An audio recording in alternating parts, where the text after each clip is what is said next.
Live from the 607, it's the Ocho Duro Parlay Hour, where we're talking everything movies, TV, comics, and entertainment. Join in the conversation on social media with the hashtag ODPH, because here we go.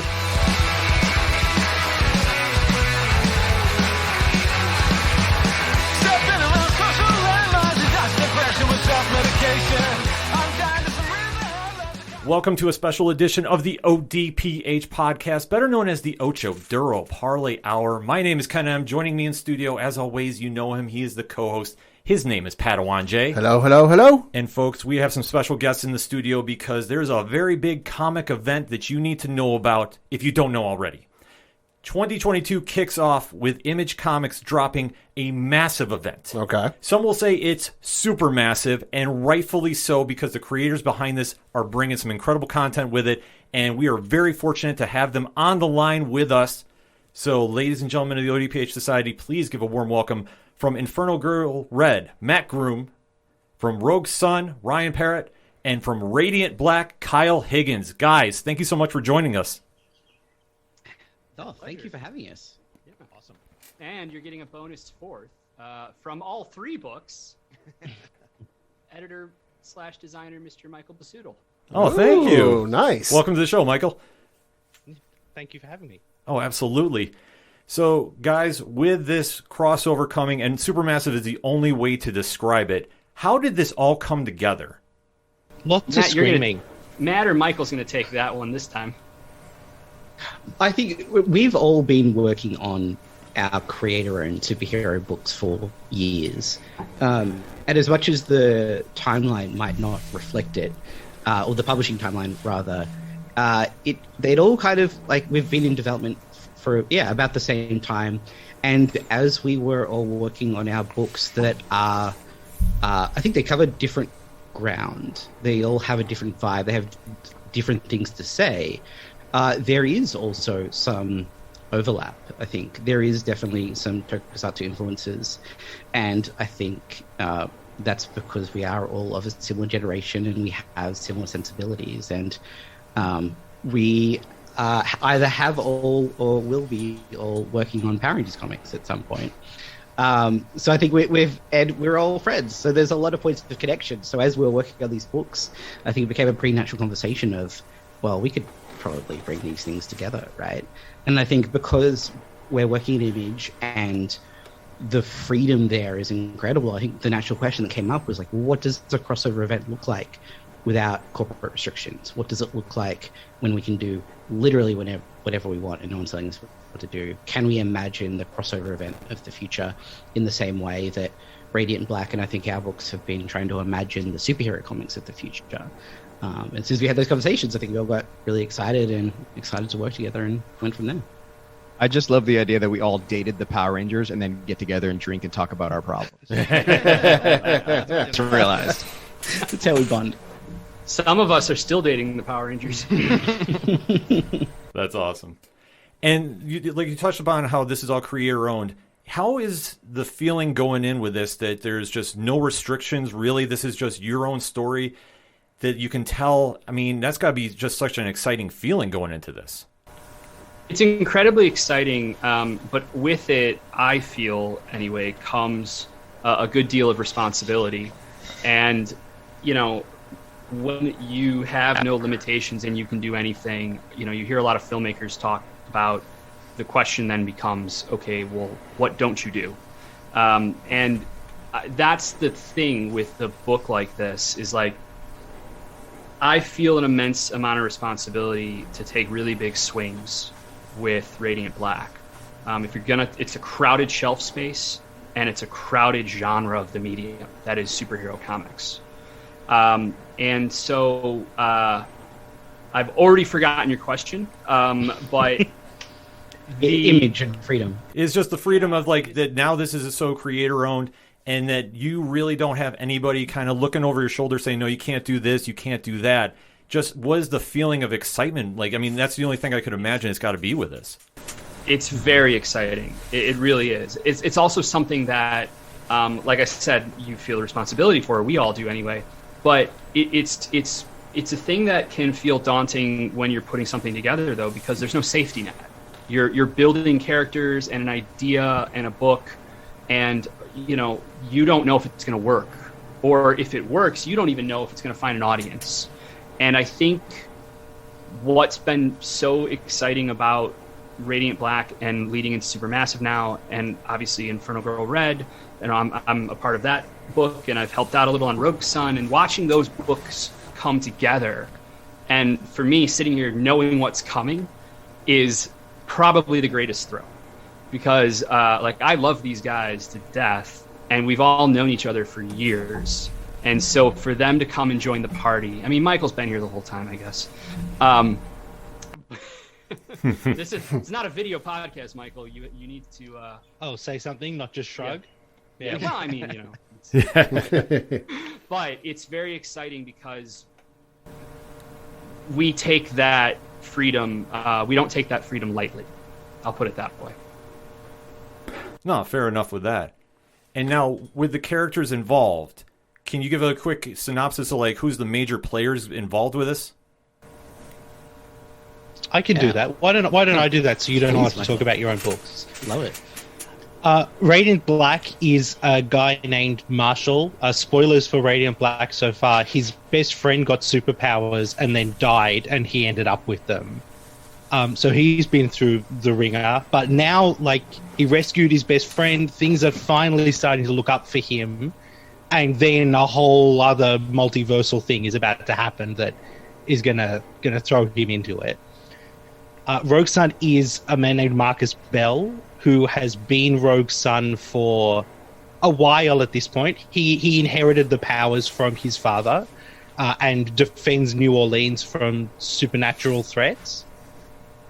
And he truly does not want to be involved in any of this, but ends up involved in all of this, and that's some fun. And then Inferno Girl Red is Cassia Costa. She's from somewhere else. She ends up here for reasons that will become obvious once people read Inferno Girl Red, which is not quite out yet. And ends up again in the middle of all of this. She is younger than the rest of them, newer to superheroing than the rest of them. But that's got pros as well as cons, I think.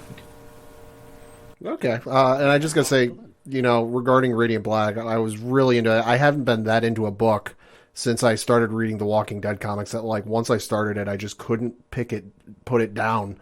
And you had me real hooked at the beginning, because personally, I really related to the start of that with a guy who struck out on his own from his parents, ran into some issues and had to move back in, with his parents. So I'm like, oh, I really connect with this. And then obviously, without going into spoilers, you get partway through that book and I'm like, oh man, but it's such a good read. And I really love everything about it. His situation weirdly got worse. Yeah, no, it did. So I appreciate, because I hadn't felt that connected to a character in quite a long time. So that really helped hook me into the book. Well, thank you. I appreciate that. I will say then you have to be very excited to know that you're about to have 2 more series that may give you that same type of experience. Yeah. Yeah, and that's going to be coming out of this crossover. So, this won't just be a standalone story, is it? It's going to kind of roll into the other books? Yeah, actually, I think, Ryan, that's probably the perfect spot to chat about what Rogue Sun as a series looks like coming out of Supermassive, to the extent that you want to say. That's the fun thing about doing these podcasts, is that I actually haven't even thought about how to do this yet, which is the thing. So I'm going to stumble my way through how to talk about it, he means, not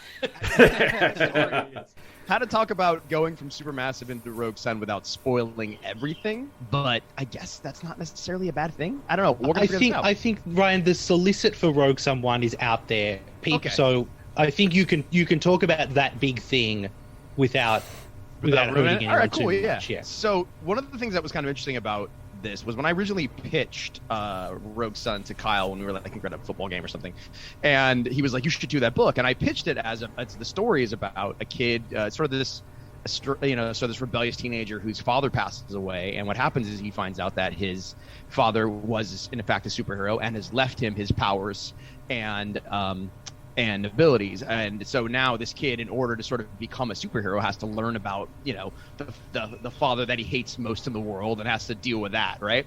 Well, we're actually going to see the father in Supermassive. That's the main character. Oh, wow. That's not the main character, but that's the character that you meet in Supermassive, and then he's going to die in my book. So yeah, spoilers, but it's okay. We talk about it in the thing. But like, that's the fun of it, was like in the original, I hadn't really ever thought about expanding him out in the way in sort of real time. And so when we talked about doing Supermassive, it's like, oh my gosh, that's the perfect way to do it. And so it's kind of an interesting sort of a prequel setup for my book. And so yeah, that's the best way I can describe it. But like, it's a father-son story in a sense of sort of like, dealing with, the guy that wasn't there and sort of trying to become your own man and all that stuff. So that's how Rogue Sun's going to be. But it was fun to actually have a book set up everything and actually get people to who all the people who listen to this podcast won't be surprised. But anybody who doesn't will probably read the Supermassive and go, oh, I like this guy. And then read the next book and go, what? That's great. Well, I think what Ryan's describing there is part of what, frankly, I'm so impressed by us in having pulled off, in that Supermassive is a self-contained story. Like, it is it's like beginning, middle, and end. I think if you just read that, you'd be satisfied and have a great time. But it is also foundationally connected to the other series. And you're going to have a much richer experience with all three if you pick up Supermassive. And I think you're going to get such an exciting look at what's ahead for all three books and the massive verse in general in picking up this book. So I can't wait for people to get that little window into what's ahead. Yeah, absolutely, because especially this would be a great... Now, for the way I'm getting to this, Supermassive is going to be almost like a welcome for new readers to check out the two new books along with Radiant Black. Yep. Yeah, we all nodded. Absolutely. Yes. Okay. Yeah, and specifically, there are bits in there as it relates to Radiant Black that are they are a continuation of status quo changes at the end of issue 11. However, you will know everything you need to know if you were to just pick up Supermassive cold. But there's also some teases of things perhaps to come in Radiant Black. That, whereas Supermassive is exploring and teeing up Infernal Girl and Rogue Sun, it's also teeing up perhaps something, I don't know. You can't talk about this without spoiling it, Kyle. Seismic for Radiant Black. Okay. I think that would be fair statement. Mm-hmm. So about spoilers. I just told everybody my guy was in there.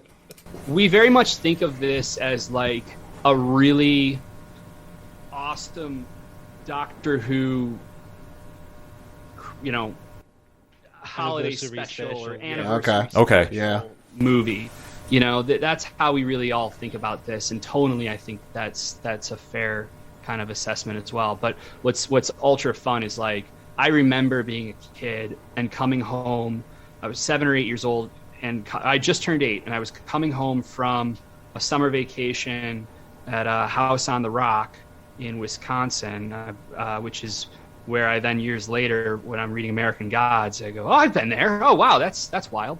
Well, it was a particularly exciting trip because we found the Blade Blaster Power Ranger toy and some weird, what turned out to be a Thunder Zord at the Toys R Us. Oh, okay. In Wisconsin. And I was like, what are these? These weren't on the show. And then I got home, and I had set the VCR to record from the TV guide for a certain generation, listing of Power Rangers at 7 p.m. on like a Saturday night. I was like, why is Power Rangers on at 7 p.m.? Well, I'll record it. And so I came home and checked the tape, and it was the season 2. What was the season 2 premiere of Lord Zed showing up? The status quo changes. The Zords get destroyed. The Thunder Zords come in. It was like, whoa! Oh yeah. Even the actors we'd gotten used to seeing every single week on our TV. They did 65 episodes. They all kind of looked they look the same from episode to episode because they shot them all at the same time. This episode, Austin St. John had an earring, I think, or JDF had an earring, and it was like, whoa, they're a little different too. Yeah. That feeling for me as a kid is what not only that's what we're trying to capture with Supermassive. It's also why to this day I have a weird association between Neil Gaiman and Power Rangers, and like that's who really should come to a Power Rangers story. That would really bring it full circle. That'd be so amazing. But that is what to me Supermassive is.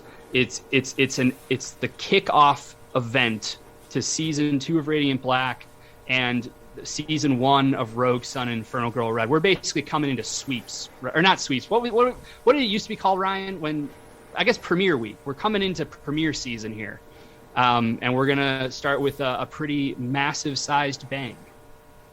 Okay. It's so sad that as an adult, my reaction to that story is being impressed by the logistics to get the toys on shelves the day of the premiere. Oh, yeah. Big energy. The one question we were trying to ask, because we were talking about crossovers all coming together, is what is your favorite comic crossovers that you've read over time? Oh, that's a great question. Oh gosh, I feel like I should have an answer. So crossovers, define crossover. What are the limitations of crossover? Does it have to be, is it within the same company? Is it company crossing over with another company? Is it... It's open to interpretation. If you think it's company with company or just character with character, because all those moments that you say like, okay, that's my favorite one, that has so much of an influence on your writings. I would imagine doing a crossover like this. Yeah. Well, yeah. I have an answer. I would say my favorite crossover of all time is Age of Apocalypse. Oh, great one. I just thought, it changed everything. It changed the way that I looked at comic books, because I was like, wait a minute. Because I remember there was like the 5-issue setup that goes into Legion accidentally killing Xavier, and I was like, wait, what? And then the next issue, and it was there was so much build up to that event that I was and I think I actually had this when I moved around a lot. When I was in my 20s, I literally moved every year, because that's what you do in your 20s. And I had a big silver bag that had every single issue. And I loved that book, and I'd go back and read it. And I loved Joe Mad's art and all that stuff. So I love that. That one did that. Also, the thing that I thought was really fun was Deathmate, which was the Valiant Image crossover that kind of came out really sporadically. Oh my God, yeah. Oh, okay. I really liked that one too, because I liked that there was no reading order. They didn't even have numbers; they were just colors, and I thought that was really cool. Okay. I would say the two that come to mind immediately for me, I really like Jonathan Hickman's Secret War event and reimagining of the mythos of Marvel. That's a good one. And I also really like Jeff Johns' Sinestro Corps War, like the way that it coordinates between Green Lantern Corps book and the main Green Lantern book, and just at that time, when it came out, it was kind of like a mini event. It wasn't like the big marquee summer event of the comics industry, but it ended up beating whatever the big Marvel event was. And it was just so focused. It was actually a touch point for me and Ryan when we were doing Shattered Grid, and figuring out okay, how do we do this? This is a bigger scale than something like Supermassive, but how do we do this in a coordinated way? And when information is learned matters, and the reading order really matters, and how do we use the reading order to our full advantage? Things I love that kind of stuff. So I would say those two, and then there have been stories over the years that I've seen where I go, they nailed it, because I feel like the best events are really about the moments between the characters meeting. Mm-hmm. And the more of those that you can kind of nail and give the semblance of an arc through their relationship, I think the more satisfying the event is for me. So there's a Power Ranger crossover episode that, what's the one that Forever Red. No, not Forever Red. Tell me what happens in it. I know what the name is. I think it's Lost Galaxy To era. the 10th power. Lost Galaxy in Space? I think so, yeah. Yep. Yeah. That's to the 10th power. Yeah, and that one has these moments between kind of like characters like that you wouldn't expect to meet or to have a conversation. Like that's the other thing we always try to do on Power Rangers was like, you know, it's like who are the unlikely pairings or the pairings where there's like you can get to interesting character stuff, you know. And so that I remember that episode had a lot of that. So yeah. I think for me, it's less any sort of like specific event, but I was really getting into comics when Ultimate Spider-Man was spinning up. Oh, and yeah. That's a good one. happened throughout that there were a bunch of connections to the wider Marvel universe, and a lot of times we hadn't gotten to see those corners of the Marvel universe yet, and I could only imagine at the time that this was the feeling of being back in the 60s and sort of feeling out that universe again. And I think kind of to what Kai was saying, Spider-Man's such a great character for that because he's grounded by nature and just who Bendis is as a writer. You get to feel who these people are and what these like universe threads that connect people mean on a personal level. I as Kyle was kind of saying, I think that's something that we're really chasing with Supermassive was let's go absolutely huge, let's live up to the name, but also let's find the interpersonal implications. Like what does it mean for these very specific people to have met each other? How is that going to change them? How's that going to influence things moving forward? So it's kind of what we're chasing in a lot of ways with this. Oh, also, Time of the Doctor, the 50th. Oh, that was a great one. That was I was in college when that happened, and I had to jump through hoops to watch that just because the college I went to didn't carry the BBC. So I had to get the I had to get the login from my parents for our cable provider because they had an app you could go to like a website and watch it. So I plugged my laptop into my small like 20-inch television in my dorm room because I told my parents I'm not missing this. Oh, also, I'm sorry. I actually have the right answer that all of you are going to agree with. It's Into the Spider-Verse. This is your sixth one, by the way. Look, I'm just giving the people what they want, man. Absolutely. And this is what we do. We just riff. Yeah, I think like from Kyle's most recent answers, especially like for me, not that I don't love comics crossovers. Like I read Crisis on Infinite Earths truly before I understood what that meant, and like. It was just like, who are all these people? What is happening? What is an anti-monitor? I don't understand what this book is. But it's like Super Sentai is the Japanese show that they adapt into Power Rangers. And over the course of time, Matt and I in particular have watched a bunch of these Super Sentai crossovers. And so every year they do a movie where the old team meets the new team. And every one of them they're like an hour long-ish. Right. And every one of them is just perfect. They're like a self-contained story about a bad guy from the old times coming back, or a new bad guy getting like power from the old one. And so the two teams team up, they fight together, they do cool things alongside each other, they talk to each other, and then it's over and done with, and you had a great time. And that for me was very much the model of like, what do we do here? How do we... Okay, they have to meet, they have to spend time with each other so that we can get cool conversations, and then they have to do some cool shit. Right. No, yeah, that's I gotta agree with that 110%. And another question we had was, if you could have the dream crossover for your book with any character, any universe, who and why? Oh my god. All right, listen. Not to spoil what's to come, but Winnie the Pooh is in public domain now. This is true. Supermassive 2023.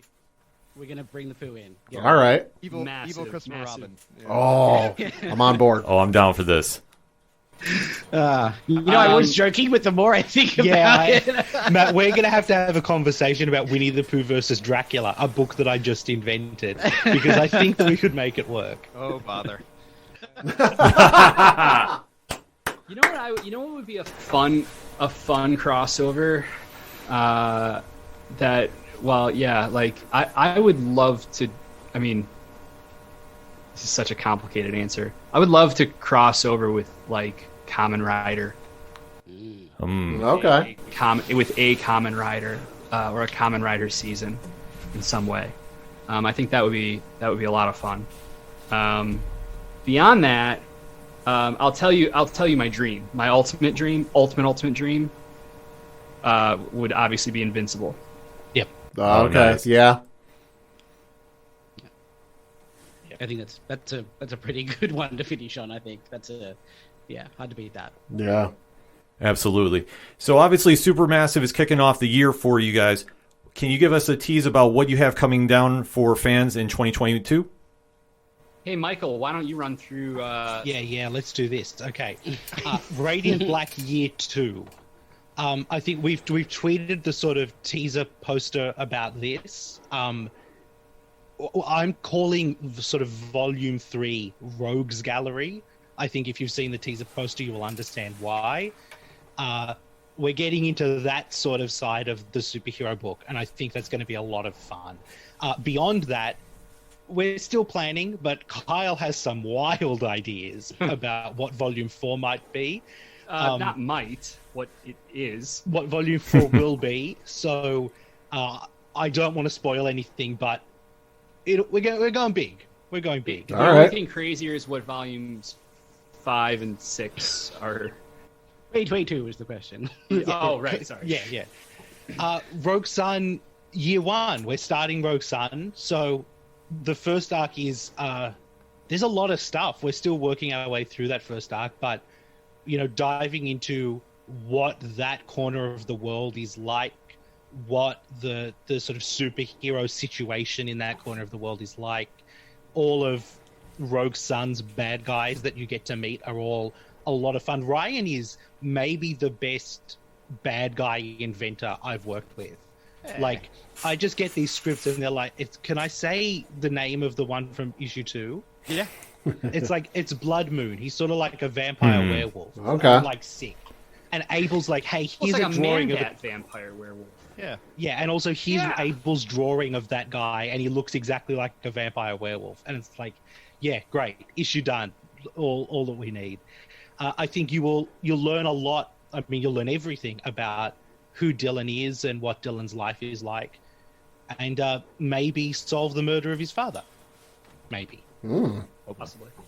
Inferno Go Red Volume 1 will be out later this year. We're still hard at work. Erica's pages on it look phenomenal. Matt did a great job writing it. I'm really excited. I don't know because it's a standalone, that's harder to tease. You'll get to see her world, you'll get to learn who she is and what her deal is. And you will hopefully enjoy it. Yeah, I guess sort of just like give the super high level Inferno Go Red thing, and maybe to sort of like connect it to Radiant Black thematically.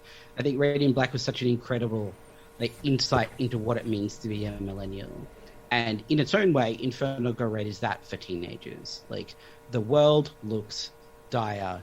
These kids are coming of age in a time of just like being surrounded by unrelenting darkness. What does it mean, and what does it require to be a light of hope in the dark in that time? And at that age, that's Inferno Go Red. And if I may, Michael, there is one more series in the Massiveverse I think that we should discuss, and it relates to Ultimate Spider-Man. Funny, Ooh. It does relate to Ultimate Spider-Man. That's true. Radiant Red is our 5-issue miniseries that launches in March. That is spinning out of... So Radiant Black 6 was about Radiant Red's backstory. This is the same creative team, minus Kyle, who is now sort of helping out rather than co-writing it. Okay, all right now. You've stepped back from it, Kyle. So Cherish Chen is writing, David LaFuente and Mikel Muerto are drawing and coloring. It looks phenomenal. This is so good. It's stunning. This is the story of what happens to Radiant Red after her most recent appearance in Radiant Black. Okay. And we had a story so big that it wouldn't fit as like a side story in the Radiant Black book, and the Radiant Black book is about Radiant Black. So the best way for us to tell this was give it its own 5-issue miniseries and let them tell that story on its own. I would also Satomi say thinks if it sells well, the idea for another one is so cool that Kyle has even lots though of I'm not ideas about involved, the thing after the thing we're working on. This is Satomi thinks she's out, and she's wrong. Is all I'll say about that for now. Okay. This is all coming out of Supermassive, which I can't stress enough for comic fans to go pick up. Make sure you have it reserved at your LCS or wherever you're purchasing comics. It's going to be dropping February, so you definitely don't want to miss it. And I want to thank our guests for coming on the show with us, Matt Groom, Ryan Parrott, Kyle Higgins, and Michael Bisidel. Did I get your last name right? Close enough. All right, I apologize for that. I caught it quick, and I was trying to remember it. Great. But no, seriously, thank you for coming on. This is going to be some books that you definitely need to go check out, ODPH Society. Do not sleep on these books. You want to make sure you get a couple copies, give them out to your friends, and get them hooked on these books, because I'm telling you right now, these are what we're going to be talking about in 2022. That being said, we're going to take a quick break. We'll be right back. Hey there, I'm Chris from the Geek Peak podcast here with my two co-hosts, Trent. What up? And Brandon. Yo, yo. Here at the Geek Peak, we strive to provide you the best content from all across the pop culture multiverse. Think of us as your content concierge, seeking out all the best movies, TV, games, and music to save your valuable time. We have a different adult beverage every week, and we like to keep things light and fresh, so come hang out with us. So check us out on all your favorite podcasting platforms. That's Geek Peak. Like a mountain! And check out our site at geekpeakpod.com. Coming back for another segment on this edition of the ODPH podcast, and we are long overdue to recap the events of the biggest moves in the Star Wars universe right now. I'm not going to lie. I like the weekly release Disney has been doing since they came out with Disney Plus. I've said this before on the show because, hey, while once upon a time I used to be able to binge an entire show on Netflix or one of these other ones in a day, I can't do it anymore. Life has gotten too busy. I kind of wish I had this whole show out at once because it has been amazing. This show has definitely been a little polarizing. I got to admit, just talking to people online, but we knew going into this that not everything could be like The Mandalorian, and everybody really needed to kind of see what the show was going to be about. Because ever since the man, the king, the bounty hunter extraordinaire decided to grace us with his presence on the small screen in a triumphant return from the egregiousness that is Return of the Jedi, the Book of Boba Fett has been something that fans have been very excited about, with Tamura Morrison reprising the role, Asterix restarting the role of Boba Fett, Ming-Na Wen as Fennec Shan. We knew that they were having the spinoff from The Mandalorian, and we weren't really sure what to exactly expect from the show. We finally got the first 2 episodes out. It's been a little bit of a mixed reaction. So we are going to kind of do a deep dive into it, give you our point of view of episodes 1 and 2 of the Book of Boba Fett. You know the deal by now if you're a long-time listener, but if you're a first-time listener to the ODPH, first and foremost, thank you so much for tuning us in. Secondly, we give a countdown. And after the countdown, we go deep diving into spoilers. So if you have not seen the episode yet and you don't want it ruined for you, we tell you to pause the podcast right here and there and then jump back in after you catch up to the episode, because once we get going, we don't like to stop. So that being said, in 3, 2, 1, pad. What did you think about episodes 1 and 2 of Boba Fett? Not the hottest start in the world. I will admit, it hasn't been, barn burner coming out the gate, fires, shooting guns blazing, but it's been very interesting. I knew at some point, probably, I figured at the beginning, we'd find out how exactly we got from Boba getting swallowed up by the Sarlacc, all getting launched off of Jabba's sail barge, to him showing up triumphantly in the Mandalorian, because, hey, the time between when he quote unquote died, fell into the Sarlacc pit, and then he shows up in the Mandalorian is, I want to say, if the information I've looked up is correct, it's about roughly 4 years, 3, 4, 5 years, somewhere in that range. Somewhere in that variation. Somewhere in that range. So there's a little bit of time that's passed, and it's not just a case of, he crawled out and he's just been, hanging out on a beachfront resort someplace sipping on Mai Tais. No, he's been a busy individual. So I figured at some point, we'd see just how exactly he got out, and then maybe some of the stuff he got up to during that time, but it's been good. I've enjoyed it so far. I've enjoyed it. I will tell you right now, I loved episode 2 more than I did episode 1. That's fair. Episode 1, in my opinion, was a little underwhelming. I did not fall in love with the show, and you're obviously talking to a very big Boba Fett fan. This is true. I really kind of sat there and went, okay, we're kind of doing the slow crawl to explain the backstory of what happened to him from the Sarlacc pit. Mm-hmm. I get it. But it kind of was at the end of the episode, I went, that was it? Okay. And the only reason I say that is I know it's only 6 episodes. Sure. So you don't really have a lot of time to do, and I don't want to use the word filler. Sure. But that's kind of what it felt like. See, to me, it felt like a 2-part episode where, like, on some shows, you might get like a 2-hour season premiere type of deal where, like, one story inherently leads into the next episode, you know? Unlike some shows where, like, there's a bit of time that's passed between the last episode and the next episode. Well, you know, a week has passed in our time.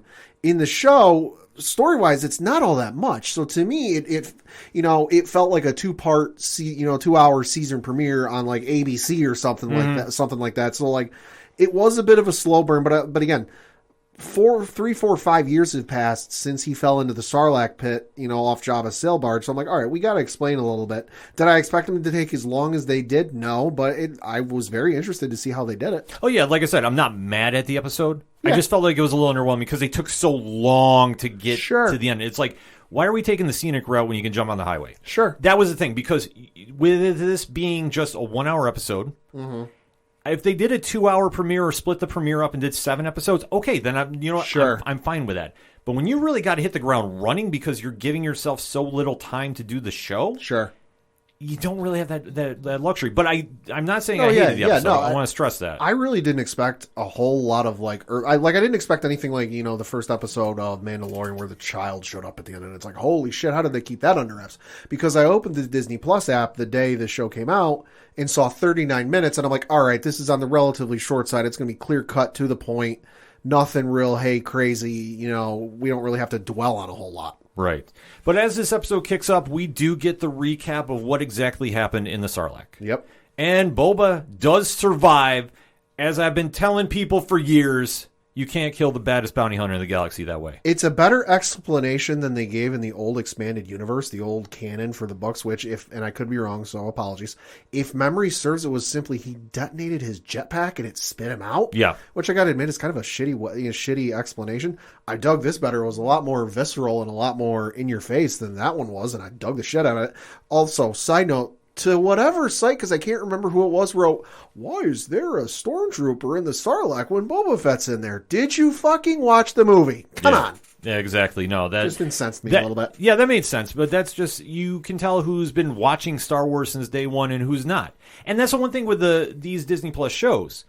Due to the popularity of The Mandalorian, you're getting a new audience coming in. Yeah. So when you're trying to explain old canon, sure, sometimes there's a disconnect. So I could understand that. Well, at the same token, though, like, you don't have to be a super big Star Wars fan like I am. Like, you just have to watch the movie once, see that the Sarlacc swallows about 8 or 9 stormtroopers, whatever. It's more than one. Yeah. You know, like, it's not this super, like, blink and you miss it. It's in the background, and unless you know, it's not like the stormtrooper hitting his head in A New Hope, where, like, you have to know about it and you have to see it and get it pointed out to you before you see it. Like, it's pretty in your face. Absolutely. So this definitely made a lot of sense. I was happy with this, too, because it was a lot better than him blowing up the jetpack. Yes. And obviously, when he does the triumphant crawl out of the desert, he's met by some old friends. These motherfuckers.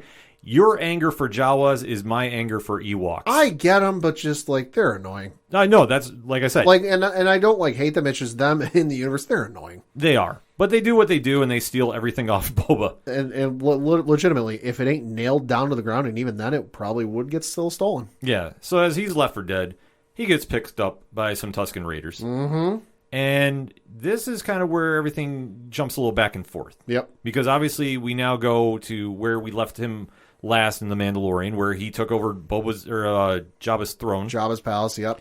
And him and Fennec are trying to establish their will, so to speak. Mm-hmm. Trying to set the tempo that they're the new kings and queens of the throne left by Jabba the Hutt. The daimyo, I think, is what the official title is called. I think that's what it was. I could be wrong on the pronunciation, but it's something to that effect. But as Uncle Ben once said, with great power comes great responsibility. However, you need to earn that responsibility because they're walking around and, I mean, they're getting some acceptance of this. Yeah, because I don't remember, because I know Fennec brings it up at one point that like when Boba goes from the palace to walking through the streets of Mos Espa, you know, he doesn't want to get carried. Mm-hmm. He's like, no, I want to walk. You know, I'm fine with walking. And people are kind of looking at him weird. And Fennec brings up, she's like, listen, they're not used to this. They're used to like bowing because the Hutts will get paraded through the streets. This is weird for him, I'm sure. This is also weird for them because for the movies we've seen, Jabba's been in power for like 25, 30 some odd years. And that's just as far as I know off the top of my head without doing any research to see in the canon how far back he's gone in rule. It could be hundreds, if not thousands of years. Yeah, so there's definitely a little space there that they got to work with. Yeah. But as they're kind of walking around and establishing their presence, they do get some guards, some very noteworthy guards. Yeah, Gaborian Guards. So these were two guards that, you know, used to work for Jabba the Hutt, you know, but they were like almost begging for their life in their Gaborian speak, which is, you know, just pig squealing. And he's like, listen, you were loyal to Jabba. If I spared your lives, would you be loyal to me? And it's almost like you could see the cartoon heads nodding like, yeah, no, we'll be loyal. Yeah, so he's now establishing his crime family. Retinue. Yeah, so he's, you know, implementing his will. And this is what he wants to do because obviously filling Jabba's shoes is no easy task. No. And as he's walking around, he pops into a cantina. Yep. And he runs into Garza. Uh-huh. And obviously, Garza is welcoming of what's going on. Well, at first she doesn't know who he is. She's just kind of like, oh, hey. It's you just walk into like some high-end establishment like, oh, hey, here's our list of services and what we offer. Would you like anything? You know, can we shine your shoes for you? And then she realizes just who he is, and it's almost like, oh, shit. Yeah. But once that kind of piece is made, he comes out of the cantina, and he's greeted by some assassins. Because of course he is. They ain't even in charge of things for 5 minutes, and he's already got issues. Well, that's the whole thing. If you want to be on the throne, you got to protect the crown. This is true. 24/7. So this is something that I don't think he was expecting, and I'm not saying he was very novice about this. Sure. But he had to think about this. How many times has he worked for somebody right along the same power level of Jabba, and people weren't trying to kill said person? Yeah, well, and it's like at least a year, if not two, has passed between Return of the Jedi and this movie. So Bib Fortuna, who was Jabba's right-hand man for, I want to say since episode 1, I could be wrong, you know, but there's a similar person of his alien species in Phantom Menace. Whether it's him or not, I don't know. Yeah. But like Bib Fortuna, you know, was there in Return of the Jedi, so he took over. He's the one we saw got killed at the end of season 2 Mandalorian. So he's been in power, you know, for at least 2, 3, 4, 5 years, whatever it is. And you're telling me that none of the assassins had issue with him, that they were like, nah, you're good. And all of a sudden, Boba shows up out of nowhere, like, oh, hey, that's right. We got to start killing this guy and take our land back. Well, it's something that when you make a big power move in that world, you're going to ruffle some feathers. True. I mean, we've seen this in many incarnations throughout television history. Yeah. And in society, too. Yeah. And go back and watch, I forget what season. There's one season of the Clone Wars where you do see the Hutt family, you know, and it is literally like, you know, something out of The Godfather. They are very much, you know, the Star Wars equivalent of like an Italian mafia crime family. Mm-hmm.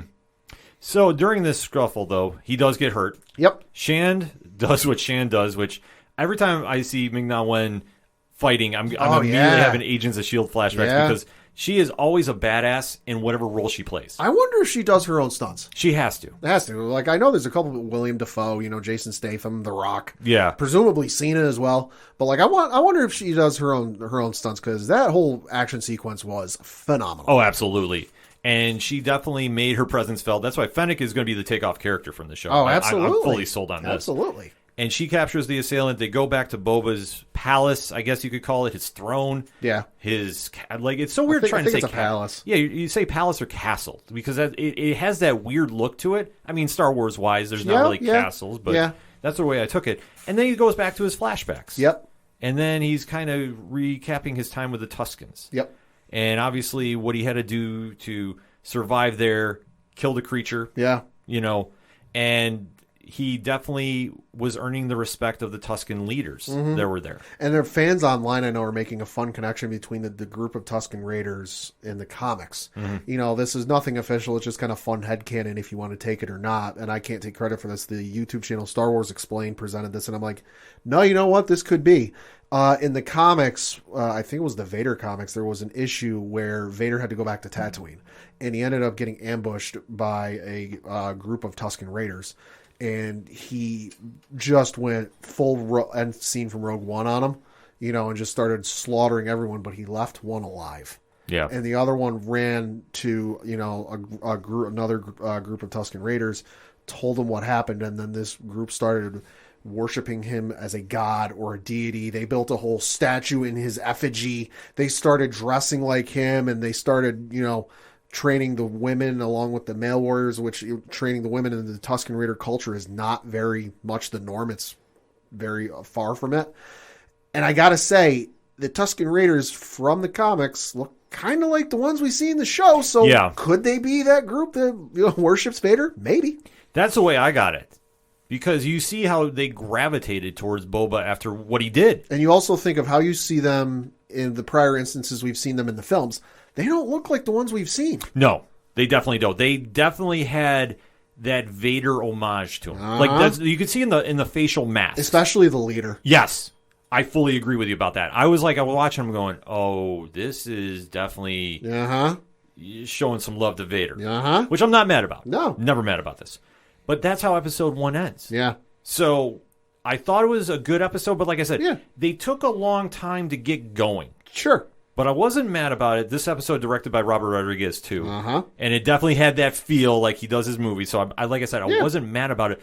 But I thought it was just a little underwhelming because when they jumped around, it felt to me like, okay, we're going, and then we immediately stop, hit the brakes, and go in reverse. They made it. They did. That is true. But at least for me, they did enough to kind of differentiate. They're like, okay, hey, we're jumping, because I've had that issue with stuff in recent history. Oh, sure. Where they jump around and it's like, oh, wait, shit, we're jumping around in time. They made at least enough with this where it's like, oh, hey, previously in his history. Yeah, no, I had no issue with that. And that's why I say, just the jumping around, especially for a first episode. Sure. Like, I like to have my first episodes really explain a lot, not give everything away. Right. But the time jumping, and just especially when they get going, was kind of, like I say, the story of how he was earning his respect with the Tusken Raiders, that I felt took a little long out of the episode. Sure. Like I said, wasn't the end of the world, but I just felt it was a little underwhelming. Sure. However, though, episode 2, the Tribe of Tatooine. Yo.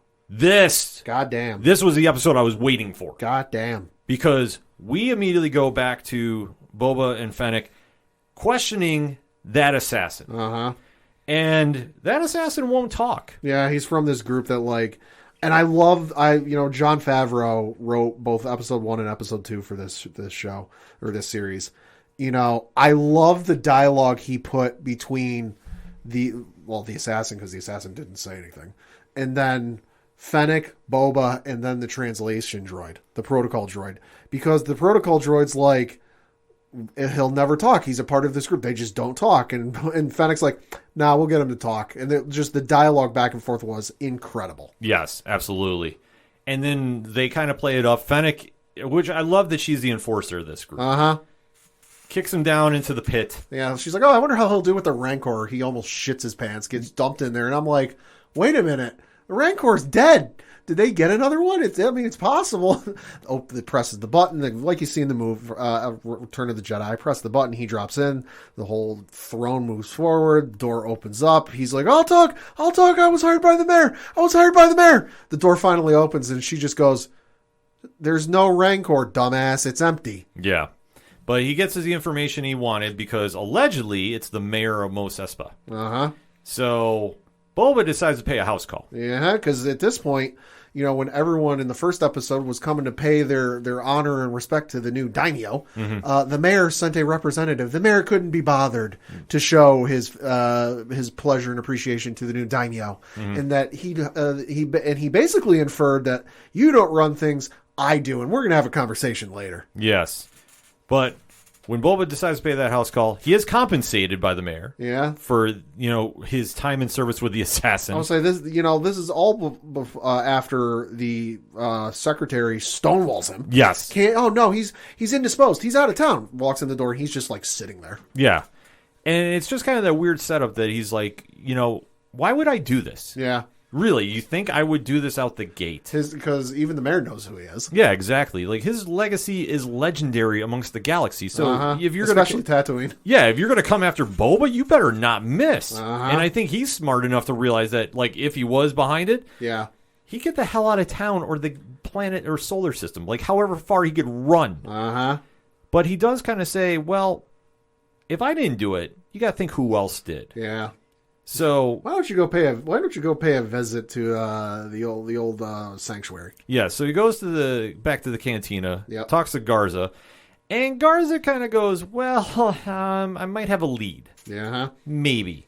And then we start hearing a drumming and entourage coming to the sanctuary. Uh-huh. And I got to admit, I went, oh, you got to be kidding me. Uh-huh. Who do we see? Two Hutt twins, who are in some way, some fashion related to not Boba Fett, Jabba the Hutt. Yeah. And I went, oh, this just got interesting. And you can kind of tell that, they might have tipped their hand a little bit. That, we might have hired somebody. Yeah. We're not going to say we did. But it's possible. They're the Hutts. They're much like, Kingpin in the Marvel universe. He's involved in it. Just good luck proving it was him. Yeah. And they try... I had to laugh about this. I actually laughed out loud. They tried shaking down Boba. Yeah. And Boba's like, you can leave. But basically. Yeah. I'm not going anywhere. If you really want some, come get some. Bum, bum, bum, bum. And then we kind of just go into another flashback sequence, which I said, I'm not mad how they did this one because I thought this one made a little more sense. Yeah. Because he was going back to when he had to go fight and protect his turf. Yep. Because as he's hanging with the Tuskens, they're getting attacked by a space train. Yeah. Which I'm pretty sure had a pod racer engine strapped to the top of it. Yeah, this was like some Mad Max stuff. Oh, Mad Max, or it also reminded me of like the polar opposite of that Chris Evans movie that they turned into a TV show. Snowpiercer? Thank you. It reminded me of the polar opposite of Snowpiercer. Snowpiercer set on Earth in the snow. This one on a desert planet. Train constantly moving. But then I was like, I'm looking at this thing going, is that a pod racer engine strapped to the top of it? All right. Yeah, just with some of the imagery that they had strapped to this train. Because this was no ordinary train. No, like no. that was the thing about it that I had the immediate Mad Max thing, except we didn't have a guy with a flamethrower playing guitar on the top. If they did that, it would have been the greatest episode of all time. At OD Parlay Hour, debate me about that. This is true. But we do see that they are attacking Boba's tribe. Yeah. And then he comes up with the idea of like, okay, we're going to stop the train. We're going to stop this. And they're looking at him like, what? Yeah. So he decides to go, okay, I happen to know where this, can we call them a biker gang? Sure. Okay. So there's a pod racer biker gang. Yep. That is kind of terrorizing an establishment. And Boba walks in just with a wooden stick. I want to note this. Well, he did have a weapon, I believe, at one point. Yeah, I think he had like a gaffy stick or whatever it's called that the Tusken Raiders use. And this scene reminds me of the movie A Bronx Tale. Okay. When there is a biker gang that comes into one of the establishments and the head crime boss slides the bat in the door and says, you guys aren't leaving. And him and his crime family beat the absolute bejesus out of this biker gang. Yeah. I immediately heard Come Together, come on, because that's what it played in Bronx Tale. And Boba goes to town beating the holy snot out of this gang. And then takes their pod racers. Uh-huh. Which I'm like, that's Boba. That is why nobody messes with him. He has no armor, too. Like, he just has a stick. Uh-huh. So he winds up bringing the pod racers back. He literally goes out of nowhere training everybody. Yep. I'm training them how to use trying to train them and teach them how to use the speeder bikes, while not being able to speak their language and being resort to like broken English and then some form of sign language. Yeah, it was kind of crazy how they were doing the language barrier with this. But it was funny. But it was funny. Like it made sense for the show. Like I said, I had no issue with this. And then he leads them on the attack. So I'm not sure how long he was training them for. A couple of days, maybe. It had to be. And then they decided to just go run up on that train by themselves. Yeah, and I noticed something in regards to who was on said train. members of the Pike family and the Pike Syndicate, which is one of the crime organizations in the galaxy, that were also, and I want to point this out because I got a theory given, some stuff, were involved with Death Watch and specifically Darth Maul. That was Darth Maul's crime organization, who last we saw or heard mention of said organization was in Solo, when one Kira was working for said organization. Yes. Just saying. Don't know what happened to Kira. We don't know, but maybe we'll find out. But there is a cool action sequence going on because basically they're outnumbered. It's a back and forth battle. Yeah. Which the train gang, as I'll just refer to him as, is picking off Boba's crew left and right. Like the marksmanship they are doing is phenomenal in this. But Boba finds a way to basically commandeer the train in a very crazy action sequence because he's just going to town with his crew. They do wind up commandeering the train. Yep. The robot engineer decides to activate the overdrive. Burns the shit out of one of the Tusken Raiders on the top of the damn thing. Yeah. It's a wild sequence. And then jumps ship. And lives. Yes. I was like, oh, wow, you're jumping and you're totally going to kill you? Oh, no, just kidding, you're alive. Yes. How is it? Like, I hope he comes back. That would be the funniest thing if, like, the robot's just chilling in Mos Espa someplace, like, telling the story, like, you will not believe what the hell happened to me the other day. And he's going through telling the story. He turns out, oh, shit. Yeah. So they wind up commandeering the train. They get the spice that's on it. And it's now officially Boba's a made man with his crew. Yep. So they do this weird, trippy sequence where the head of the Tusken Raiders gives Boba guidance. Air quotes. Yes. And it is a creature that... This is weird. Yeah, this, like I said, let's get weird, folks. Goes up his nose. Not for the squeamish. No, definitely wasn't. He's going to give you guidance. How is he going to give me guidance? From your head. Yeah.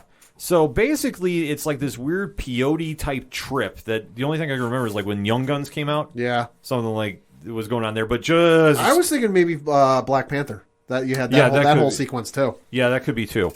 Boba starts going on this soul journey to find himself and basically come to terms of, like, I cheated death. I have more of a purpose.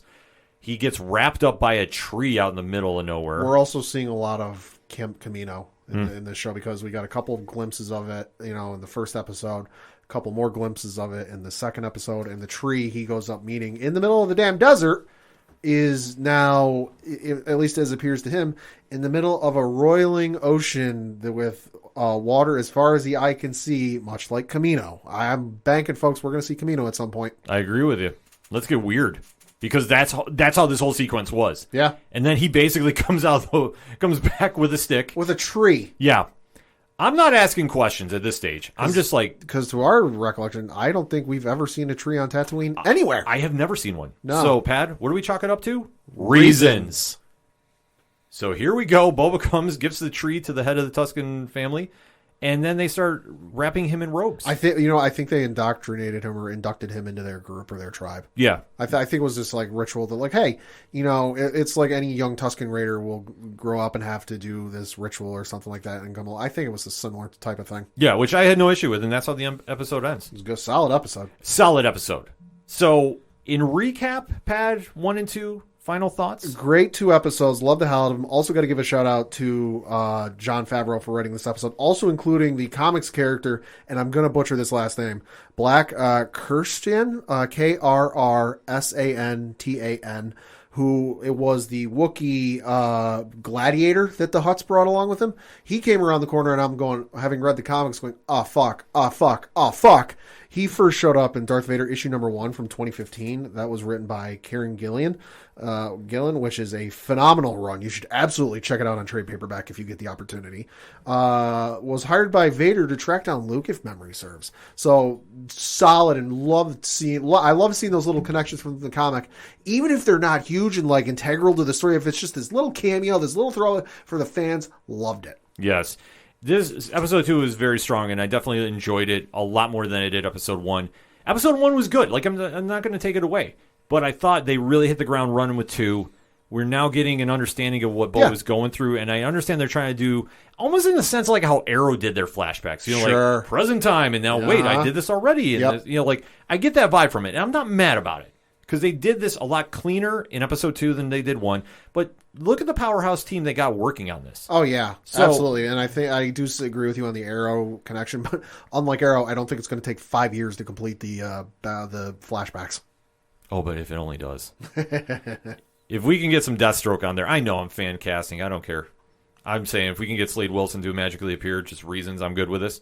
But if you want that battle, Crossover Collision did an episode breaking those two down. You need to listen to that one. But overall, the Book of Boba Fett has delivered. It's gotten mostly positive reviews. Yeah. A couple polarizing issues going on. Yeah, I saw an article from Variety. The viewership for it was up 13% over what it was for Hawkeye. Well, you have to figure, though, the Star Wars universe is bigger than the Marvel one. It's a weird thing if you're a fandom of both. Sure. Because you think they coincide with each other. Sure, I would agree with you, but I would also say that, like, right now, present day, Marvel is bigger than Star Wars. Right now, yeah, because the movies aren't out and it's kind of in that transitional phase. Sure. But this is one that if you were a fan growing up with the original 3, not the prequels, but the original 3, you can relate to Boba because that's your character. So I understand why viewership is up, and they've delivered so far. Yeah. They're entertaining fans. This is a great show to check out, and we're going to be definitely deep diving into every episode moving forward. But we want to hear your takes because we just gave you ours. So hit us up on that hashtag ODPHpod. The Book of Boba Fett, episodes 1 and 2. Let's talk, shall we? We're going to take a quick break. We'll be right back. Yeah, Brian Wayne here, your host of the Cheers to Comics podcast, the podcast dedicated to delivering the most current content in the world of comic books. So whether you're looking for the most spectacular interviews of the creators that make the things that we love, or you're looking to maybe line your pockets with some speculation, this is the podcast for you. So tune in on Mondays and Fridays, and you are guaranteed to never miss a beat of the pulse of this amazing, amazing comic book industry. Cheers.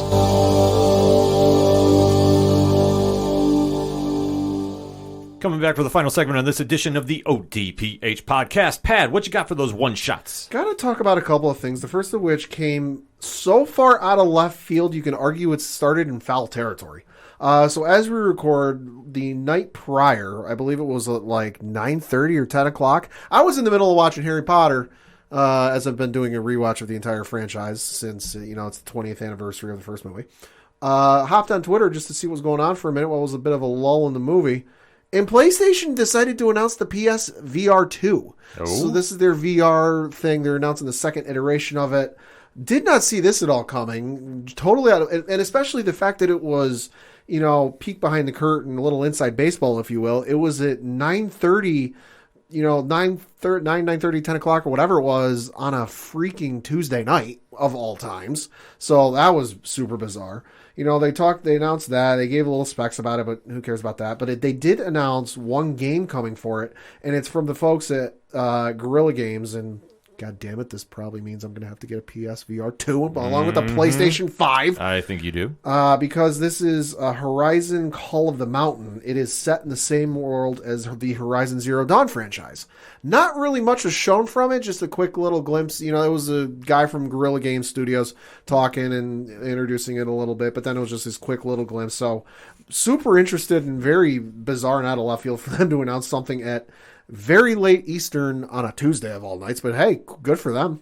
Yeah, very surprising news to hear from this. And the minute that's dropped, I'm like, oh, Pat's going to be so pissed. Yeah, going to have to get a PSVR 2.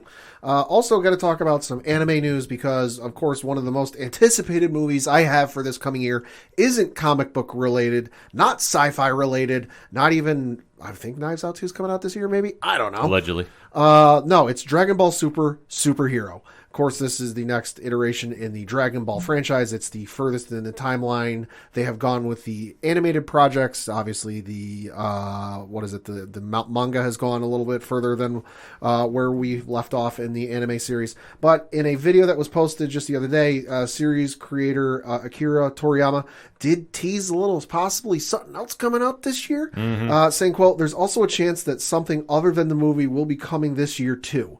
What that entirely means, Nobody's quite sure. Could be the manga. The anime did catch up to where the manga was at that point. The manga has kept going. I've read some of what's been going on, and you thought Dragon Ball and Dragon Ball Super was already fucking nuts. Just wait till they do some of that stuff on screen. I'm interested to see what this is, though, because it's going to be very interesting, and I'm super amped up for it. Yeah, this sounds very interesting. I don't know where to go with this. Yeah, no, I don't either. It could be anything. Could be a new game, which I'd be all for. I saw somebody suggesting the other day online doing a sequel to the Dragon Ball Z Kakarot game, which I was like, my initial immediate thought was, a sequel. I'm like, you kind of already did with some of this DLC they included, but then somebody suggested doing one for Dragon Ball, like this series that took place before Dragon Ball Z, and I was like, you know what, I'd be down for that. I'm super amped up for that. Yeah, absolutely. Definitely some fun stuff coming there. Yeah, and then since it is the new year, we do got to mention this year marks the 20th anniversary of Kingdom Hearts releasing. Holy way back when on the PlayStation 2. So the team and the team behind it at Square Enix have teased they've got some stuff coming this year because it's the 20th anniversary. What it entails, I have no idea. It can't be a re-release since they already put it out on PS4 and the Xbox One, and you can play both of those versions on the new systems. Maybe it's an animated series. There's been an animated series or a live-action series rumored for at least 15 years. Whether it's a new game or something other, I don't know. I'm excited for it, and happy anniversary, Kingdom Hearts. Anything Kingdom Hearts I know makes you super happy. So, yes. You know what? I'm happy for you. Yes. I know that's your game. I mean, Square Enix. Yeah. Like I say, they've gotten so much of a mystique with this game that they got to deliver something that they're teasing. Yeah. So we'll kind of have to wait to see how that pans out. The only real thing that was sticking out to me is there was some noise about Morbius. Okay. And it has now been delayed to April 1st. Which is ironic. It is ironic. I know this movie is polarizing, to put it politely, with a lot of the fandom. And I know there's some interest of why. And according to comicbook.com, in an article written by Adam Barnhart, it's reportedly delayed due to Spider-Man No Way Home. I believe that Spider-Man No Way Home is still doing phenomenally in the box office. Don't want to take away from that at the box office with another film coming out. Yeah, so I mean, I can understand that. Yeah. It's not pushed back. We're not having a New Mutant situation. So to clarify, I know our guy JT from the East Coast Avengers is lobbying uber hard to get this movie out and try and go into the premiere for this. So we got to try making his dream happen. But yeah, I know this film, it's not moving the needle for me per se. I know there's a lot of online speculation. But this answer makes a lot more sense than what everybody's specking. Because obviously, if you've seen No Way Home, you know everything got a nice reset. I'm not spoiling anything. It is what it is at this stage. Because we give the 72-hour embargo, and then it's fair game. So either way, if you're a Morbius fan, you got some more time to get anticipated. If you're not, well, you know what? This is not going to bother you too much. No. But like I say, it's either one or the other right now. The trailers are coming. Who knows what to expect. But we'll be covering it regardless here on the ODPH. Comic picks this week. Well, kind of a little quieter week to kick in the new year. Yeah. Marvel Inferno 4 is coming out, so definitely excited to see what is going on in that series. That's absolutely been wild. DC, well, they're kind of going into the stages as well. The new Batman is out now, so obviously it's a transition of the guard there, but Batman 119 is out, so you definitely want to go check that out. And obviously on Parlay Points, we got the latest issue of Basilisk from Cullen Bunn and Jonas Scharf. Listen, this book is absolutely awesome. It's brutal, though. I am not going to shy away from telling people this. This is very much in your face. It delivers on everything. Bunn and Scharf drop an amazing issue, and I'm showing Pad the cover here, too.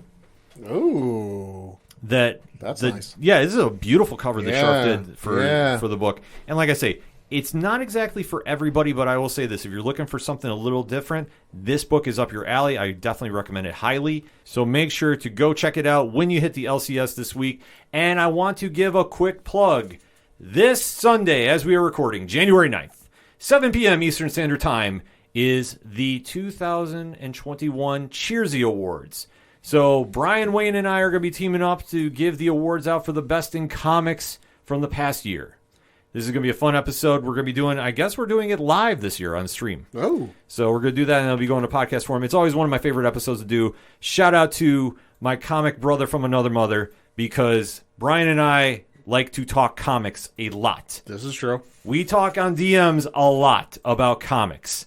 So that being said, get ready for a fun show recapping the best in the comic books. As we always say, support your local comic shops and support your local comic podcast. I'm going to say right now, this episode's going to be like 4 hours. Lock. Last year's was 5. Oh, shit. I'm not lying. Brian and I got going and brought up the egregiousness of 3 Jokers. Oh, yeah. And you know my feelings on that book. Yeah. It's not Clone Saga level. It's close. But it lingers around there. So that all being said, the music you heard on this edition of the ODPH is not a shout at the robots. They have a monster 2022 coming up.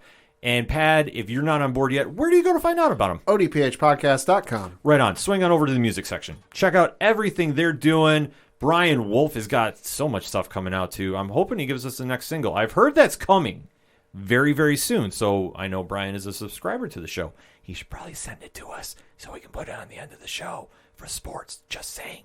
You can also check out everything going on with Yard Party, who will be on the ODPH by the end of the year. I'm already given the 365 days. We'll get them on a lot sooner. We are long overdue to have those guys on the show. They have an amazing album out that people really need to go check.